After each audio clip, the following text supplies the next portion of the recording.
네, 속보도 전해드리도록 하겠습니다. 트럼프 대통령이 다보스 포럼에서 미국 기준금리 관련된 이야기도 했습니다.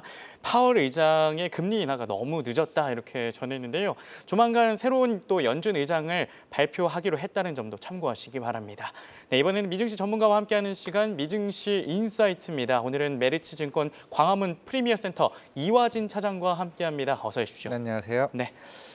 개장 전에 트럼프 대통령이 다보스 포럼에서 연설을 하고 있고 현재도 진행 중에 있습니다. 이 트럼프 대통령은 그린란드를 지킬 수 있는 국가는 미국뿐이라면서 여전히 그린란드 합병을 주장을 했는데요. 다만 무력 사용은 하지 않겠다면서 3대 지수는 이에 상승 중에 있기는 합니다. 현 상황 어떻게 보고 계십니까? 네, 일단 그 무력이라는 표현을 이제 굉장히 중요하게 시장에서는 받아들이는 것 같습니다. 이미 전날부터 이제 뭐 마크롱 대통령뿐만 아니라 이제 유럽 국가들의 향후 관세 보복에 대한 얘기도 계속 꾸준히 좀 나왔었기 때문에 결국은 이런 사실 뭐 우리가 베네수엘라나 뭐 이란과 다르게 만약에 이게 갈등에 대한 장기화가 되게 된다라고 하게 되면은 여러 가지 뭐 채권 가격이나 아니면 금이나 그런 달러와 같은 여러 매크로 자산들에 대한 변동성이 굉장히 커질 수 있다는 부분이 가장 시장이 좀 우려할 수 있는 좀 부분이었기 때문에 물론 이 다보스 포럼에서 연설이 끝나고 나서 과연 이 연설과 관련해서 유럽 이런 뭐 관련해서 이제 어떠한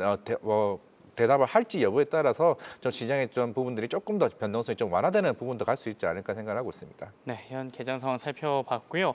한편 트럼프 대통령이 원자력 에너지에 대대적으로 투자할 것이라는 발언에 이 오클로와 SMR에 지금 주가 상승 중에 있습니다. 미국의 원자력 에너지 종목 전망 어떻게 보고 계십니까? 네, 뭐 그동안 최근에 여러 빅테크 업체들도 이제 알파벳도 지난주에도 이제 여러 이제 그 데이터 센터 관련 회사들을 이제 인수를 하는 모습을 좀 보여주고 있었기 때문에 오늘 이제 트럼프 대통령의 관련 연설은 이제 굉장히 이 멘트가 좀 중요했던 것 같습니다. 일단은 기존에 있던 일반 기업들도 자체 발전소를 건설할 수 있도록 허용하겠다고 합니다. 그거를 이제 2주 이내로 이제 승인을 좀 앞두고 있다라고 얘기를 한 상황이기 때문에 워낙 이제 AI 그 패권 전쟁과 관련해서 중국은 그만큼 에너지 전력에 대해서 확보를 굉장히 크게 하고 있는 상황이지만 미국은 굉장히 이건 부족하죠. 이게 예전에도 지금 한 달 전에도 샘 알트만이 굉장히 어떻게 보면 가장 크게 좀 경고를 했던 부분이었기 때문에 그런 측면에서 이제 정부와 관련된 정책적인 모멘텀이 좀 부과되는 모습을 좀 보여주고 있습니다. 물론 이게 뉴스케 파워나 오클로가 장전에는 한 9%까지 올랐다가 잠시 소강 상태에 좀 내려온 모습을 좀 보여주고 있지만은 결국에는 지금은 미국은 좀 더 좀 강하게 이제 기업들이나 정부에서도 빠르게 좀 이런 원전과 관련해서 조금 정책적인 모멘텀이 할 가능성이 굉장히 크다라고 보였기 때문에 워낙 최근에 주가가 조정을 보이긴 했었지만은 다시 한 번 더 빅테크 업체들에 대한 투자 모멘텀이 좀 부각받지 않을까 생각을 하고 있습니다. 그리고 트럼프 대통령이 또 다보스 포럼에서 중국 이야기를 하면서 네. 중국은 풍력 에너지를 사용하면서 석탄 에너지를 또 사용한다라고 이야기를 했고 또 천연가스와 다른 이 전통 에너지 산업에 대해서도 언급을 했습니다. 이에 따라 지금 에너지 섹터, 전통 에너지 섹터가 거의 뭐 4%, 3%가량 상승 중에 있는데요. 네. 지금 이 트럼프 대통령의 이 에너지 정책과 좀 부합하는 발언이다. 이렇게 볼 수 있을까요? 네, 일단 결국에는 에너지 패권 관련해서도 그동안 이제 정책적으로 굉장히 좀 많은 부분을 좀 해왔었고 뭐 그런 측면에서 아마 이제 그린란드도 하나의 주요 좀 이슈가 좀 되지 않을까라 좀 생각을 해왔습니다. 네. 그러면서 아까 천연가스도 굉장히 큰 폭으로 지금 상승하는 모습을 보여주고 있는 상황이다 보니까 뭐 이런 부분들은 향후에 좀 더 이제 중국과의 관련 경쟁이 더 불가피하다라고 생각하고 있습니다. 네, 트럼프 대통령이 다보스 포럼 관련된 연설 내용 저희 좀 살펴봤습니다. 그럼 첫 번째 이슈로 바로 넘어가 보도록 하겠습니다. 엔비디아 관련된 이슈인데요. 엔비디아의 젠슨항 CEO가 이번 달 말에 중국을 방문할 예정인 것으로 전해졌습니다. 대중 수출이 허용됐지만 이 중국에서 수입을 통제하고 있기 때문에 젠슨항 CEO가 직접 나서는 모습인데 엔비디아 이 H200 수출기를 열기에 좀 도움이 될 수 있을까요? 일단은 뭐 좀 더 설득하기 위해서 좀 가지 않을까라 생각을 하고 있습니다. 이제 예정대로라면 한 2월 달부터 이제 본격적으로 H200을 수출을 해야 되는 건 맞긴 하겠지만은 뭐 바이트댄스나 이제 알리바바 뭐 의지보다도 결국 중국에 대한 결국 정부에서의 이제 통제가 더 크다라 좀 보일 수가 있는 것 같습니다. 아마 여러 가지 좀 조건을 좀 내거는 것 같은데 결국에는 지금 그 하웨이의 어센드 920C 칩에 대해 좀 더 조금 문을 더 열기 위해서 조금 통제를 하는 부분이 있는 상황이고, 워낙 결국에는 만약에 엔비디아 칩들이 그런 이제 중국의 빅테크 업체들에게 이제 본격적으로 이제 물량이 가게 되게 되면 그만큼 이제 크다 플랫폼으로 들어가는, 결국에는 이제 종속되는 모습들이 사실 중국이 가장 우려하는 좀 모습이라고 좀 생각할 수 있지 않을까 생각하고 있습니다. 중국은 물론 이제 2, 3년 차 나는 이 기술적인 차이를 좀 더 빠르게 좁히기 위해서 엔비디아도 필요하긴 하지만은 오히려 자체적인 이제 그 하웨이나 여러 업체들의 그 속도가 기술력이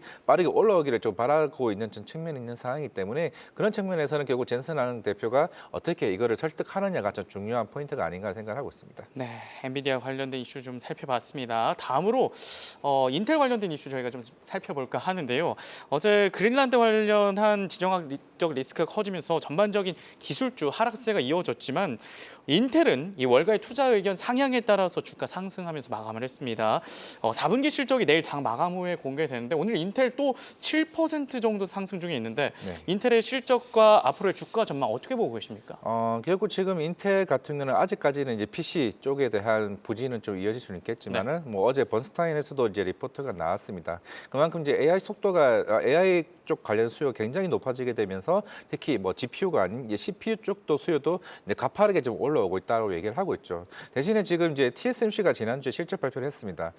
캐펙스 투자를 대략 한 560억 달러 수준으로 가이던스를 굉장히 크게 올렸죠. 그러면서 이제 TSMC나 오히려 삼성전자도 이런 파운드리 쪽 시장에서 빠르게 좀 치고 올라오고 있는 상황에서 이제 엔비디아나 애플이 아닌 지금 여러 이제 빅테크 업체들 같은 경우는 빠르게 좀 위탁 생산을 해야 되는 상황이지만은 오히려 인텔이 그런 측면에서 좀 반사 수혜를 얻는 측면이 이거 내일 뭐 실적 발표나 아니면 이제 콘콜에서 나오는 저 기대감이 조금 먼저 선반영되는 모습이 아닌가 생각을 하고 있습니다. 네, 내일 실적 발표를 예정돼 있기 때문에 기대감이 선반영돼서 지금 7%가량 상승 중에 있다라고 말씀을 해주셨습니다. 그리고 마지막으로 미증시 4분기 실적이 계속해서 공개되고 있습니다. 작년 미증시 실적 나쁘지 않았는데 이번 네. 분기에는 좀 어떻게 나올 것으로 보십니까? 저는 조금 이제 걱정이 되는 게 뭐 마이크로소프트나 아니면은 이제 메타나 여러 빅테크 업체들의 그 수익성에 대한 우려가 조금 더 가시화될 가능성이 좀 있다고 좀 생각을 하고 있습니다. 물론 이제 이 업체들이 컨퍼런스 콜에서는 당연히 지금은 비용에 대한 부담이 좀 될 수는 있겠지만은 이게 우리는 결국에는 이 AI 경쟁에서는 물러설 수 없다는 표현을 더 쓸 가능성이 굉장히 크죠. 우리가 작년 9월 달부터 특히 메모리 가격이 굉장히 가파르게 지금 올라왔습니다. 그러면서 올해 1월 달부터 GPU 가격도 굉장히 큰 폭으로 상승을 했죠. 그런 측면에서는 사실 지금 메모리 가격이나 이런 GPU를 수입하는 입장에서는 굉장히 부담이 될 수밖에 없는 상황이기 때문에 지금 당장의 수익보다도 과연 이 비용이 과연 시장에서 어떻게 해석하느냐가 중요하지 않을까라 좀 생각을 하고 있는데, 그거를 뭐 추후에 뭐 우리가 최근에 오늘 샘 알트만도 얘기를 해왔던 것 같은데 지금 미국에 가장 중요하게 생각하고 있는 스타 프로젝트에 관련해서도 지금 어느 정도 완성도가 지금 이 절반 이상이 좀 나왔다고 한 상황이기 때문에 결국 이게 본격적으로 수익성이 올라오는 시점이 언제냐부터가 나오게 된다라고 하게 되면은 어느 정도 좀 실적에 대한 우려가 나올 수는 있겠지만은 그 이유는 좀 긍정적으로 시장이 해석할 가능성도 충분히 저는 있다고 생각하고 있습니다. 네, 이렇게 해서 4분기 실적 전망까지 저희가 살펴봤습니다. 지금까지 메리츠증권 광화문 프리미엄 센터 이화진 차장과 함께했습니다. 도움 말씀 고맙습니다. 네, 감사합니다.